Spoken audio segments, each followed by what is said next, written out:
Hey guys, so I just get ready to upload a video just now, but I normally don't like to do videos back to back.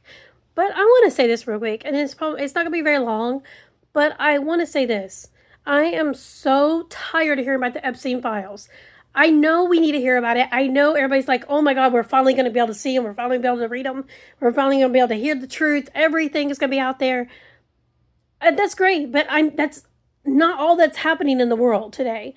Um, I'm fine with yay being an activist. I'm fine with yay you're finally getting to be able to see and be heard and be able to know that hey, me being a conspiracy theorist is actually being true and stuff like that. I'm all for that because I'm a conspiracy theorist myself. I believe in all that too as well, and I go down the rabbit hole a lot, so I know all that. But I am so tired of hearing about Epstein files every TikTok video I come across. I don't know why my algorithm is everything, or it's everyone on YouTube is talking about it, and on Twitter slash X, whatever you want to call it. That's all people are talking about. I mean, I'm so tired of hearing about it. And not only that, I'm really sick and tired, and I'm not trying to play fields on which political sides of the aisle you're on and all this stuff, but I am so tired of people overreaching or jumping to conclusions. I mean, not only that, but whatever happened to you are innocent until proven guilty? But, anyways, what I don't understand and what people don't understand, not everybody that knew Jeffrey Epstein or associated with Jeffrey Epstein was a child lover thing or whatever. I don't know how to say it's politically correct without YouTube taking us down, but you know what I'm talking about. It's not everyone was into all that. You know what I mean? You got to understand and I remember reading a really good book, and Lord knows I wish I could remember the name of the book. It's like Spider Web or Spinning Web or something like that or whatever it is. It's basically about Jeffrey Epstein. It came out right around the time he got arrested or whatever, or I can't remember who wrote it. But I read this book and it was actually really good. It basically goes through his whole life.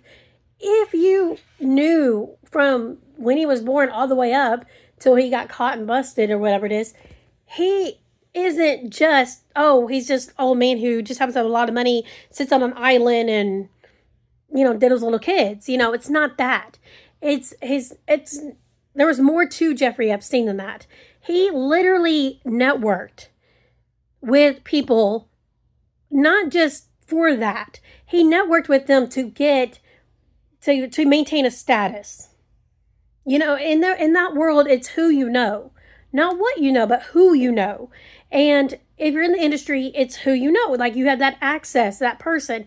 If you know somebody that's in the industry, regardless if you got talent or not, because you know them, of course they're gonna say, hey, come in my recording studio and we'll record an album or whatever it is, because they're, your constituents, you are acquaintances, or you know somebody, they'll hook you up, right?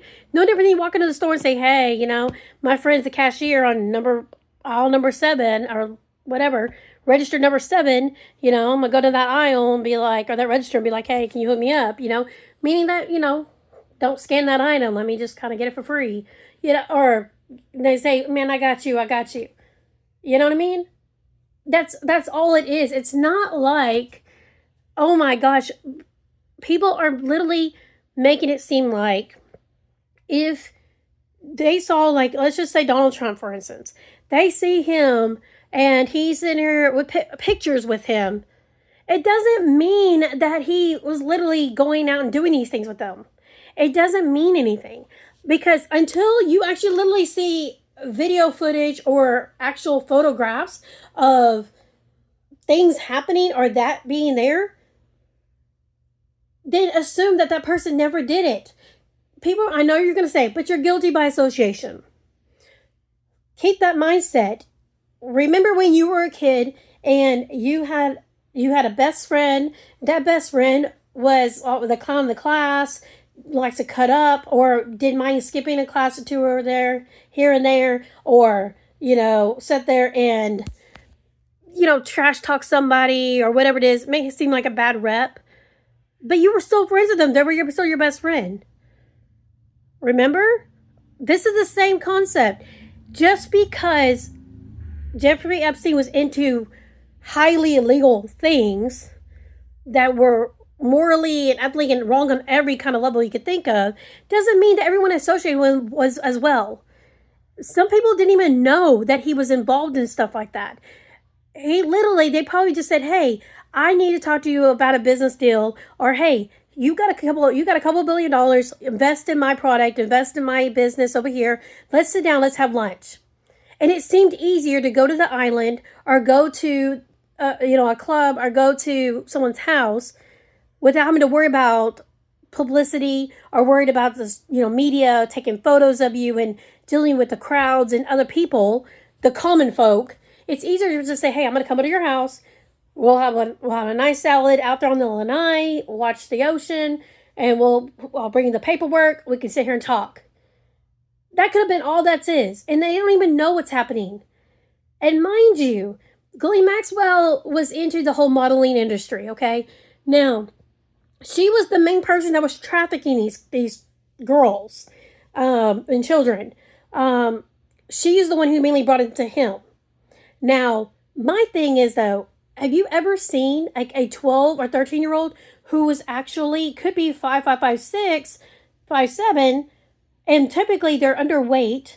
They're not going to have boobs or butt and like that. You don't know they're 12, but because they're so tall. I'm sorry, but I don't go up to a 12-year-old and say, "Hey, give me your ID. Let me see how old you are." That's not how it always works. You see what I'm saying?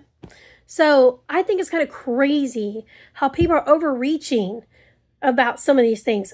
Just because there's girls walking around does not mean they're literally doing things. It just means that, yes, they may have been present, but I'm not every person that's around you. I'm not going to say, "Let me see your ID, let me see your ID," just because you're having to be walking around or make me feel, you know what I'm saying? There's some things about this that just seem so crazy. People are saying, "Oh, if you knew Jeffrey Epstein, you are automatically a pedophile." You know what I mean? No, you're not. Until there's proof that you did something and you did something, you're not. You are innocent until proven guilty in the court of law. So stop overreaching. Not every celebrity was involved in this stuff. Not every president was involved in this stuff. Stop overreaching, please. Stop. Y'all are really dragging it out. You're overreaching. Just stop with the overreaching. But I'm with you. I'm with you. I'm your friend. I'm with you on the conspiracy theories. I'm with you on the pizza thing, and I understand the Nickelodeon. I'm with you on that. I understand that. And there are a lot of guilty celebrities out there. And I'm not saying Trump is or isn't. I'm just saying until the day comes out, same thing with Obama, same thing with Biden, all that, until there's proof and people have their day in court and there's actually solid, unedited, not AI, none of that, until it's proof. And I'm not talking proof that because some dude just randomly posted a picture of an email he found. I'm talking about literally from a credible source, and it's not been edited or nothing until it's proof. Literally, that's what it is. You're innocent until proven guilty. If you want to be treated that way, you got to treat them that way as well. Just saying. Y'all have a good one. Bye.